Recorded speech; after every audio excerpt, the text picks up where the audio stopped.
Hi everyone, and welcome back. I am Monica, the homeschooling housewife, and welcome to my kitchen.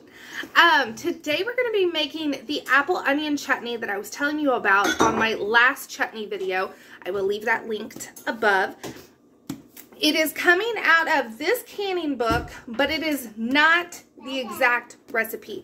I am going to be making my version of apple onion chutney, but going off of the times and the other ingredients that are in the curried apple chutney that is in this book. So if you like curried stuff, then it is probably a really good recipe. But the recipe itself is so similar to the apple onion chutney that I like to make fresh that I am just leaving out some non-essential spices that won't affect the canning process and making it what I personally enjoy. So I think it's going to be absolutely amazing. I hope you stick around, and let's get started on this delicious apple onion chutney.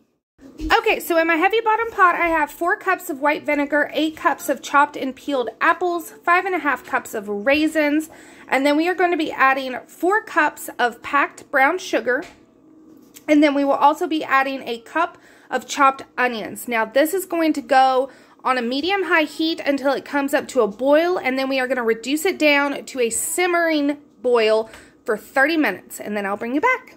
This has gone for 30 minutes, and we are ready to add the last of our ingredients. So, I have 1 clove of garlic minced, and then 2 jalapenos that I seeded before I chopped them.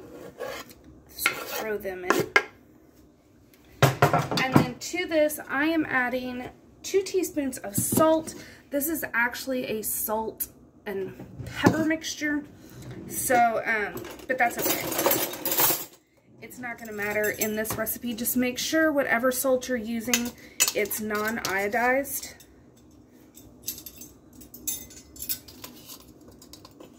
Just 1.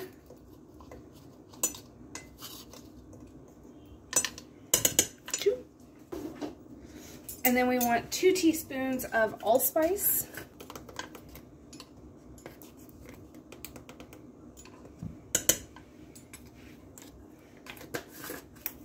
And 2 tablespoons of ginger.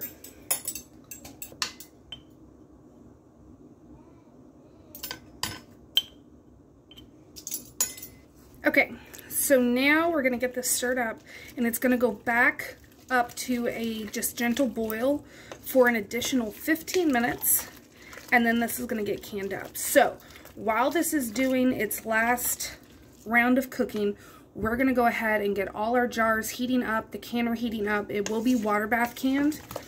That way, whenever this is ready, the jars will be ready. And it smells so flippin' good. Whew. This is going to be awesome to have on the shelf. And it's so pretty. That jalapeno just really pops. Okay, so here is the chutney after it has done all of its cooking. And so now I'll show you how we can it up. But this is what it looks like. It is beautiful. I am so glad I used both types of raisins because it just adds even more color. So we'll go ahead and do a taste test. I'll just get a little bit of it. So it is every bit as good as the chutney that I make. You have sweet, you have tart, you have sour, you have a background of spice from the jalapeno. It is really, really good. It's hard to describe the actual flavor because it's so many different flavors just melded together and married into a perfect concoction. Okay, so you can can this recipe in pints, which is what I'm going to be doing, and you want to do it to a 1/2 inch of headspace.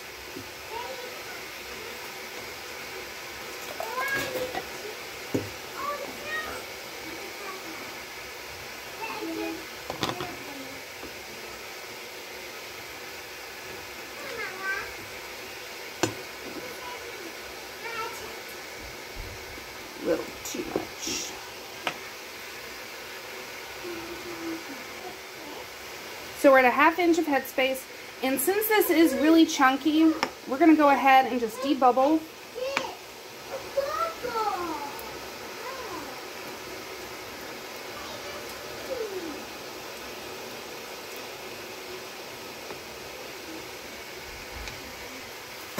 And then you want to wipe the rim of your jar.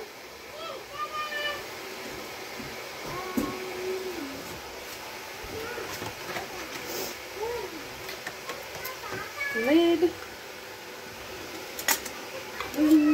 Now I use reusable canning lids, but not when I water bath can. I find that I get pretty much 100% seals when I pressure can with them, but water bath canning, I'd rather just use the one-time use lids because I also give away a lot of jams and jellies. So, fingertip tight.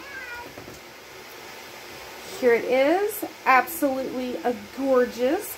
And this is going to go in the water bath canner for 15 minutes and then let it rest after you turn the heat off for an additional 5 before we take it out of the canner. Also, something I don't always say is whenever you're water bath canning, you need to have your water level at least 1 inch to 2 inches above the tops of your jars.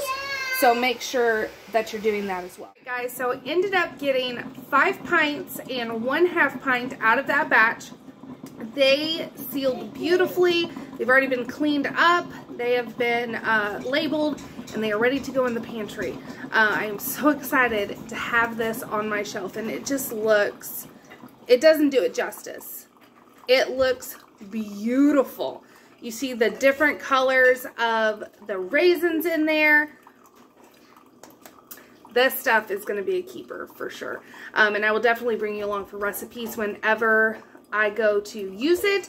Also, one thing to note, since it is a vinegar base, it is best to wait a few weeks before immediately using a jar, just because it will mellow out in flavor and just become, it'll develop its flavors over the next couple weeks. So I would wait about 3 weeks before opening a jar. But I already know it's going to be good because I liked it whenever it was freshly cooked. So, I know I'll like it once it's sat for a couple weeks. So, I hope you enjoyed this video. I hope you try it out for yourself if you like chutney or you think you'd like the ingredients in this. And I will see you all on my next video. Thanks for watching.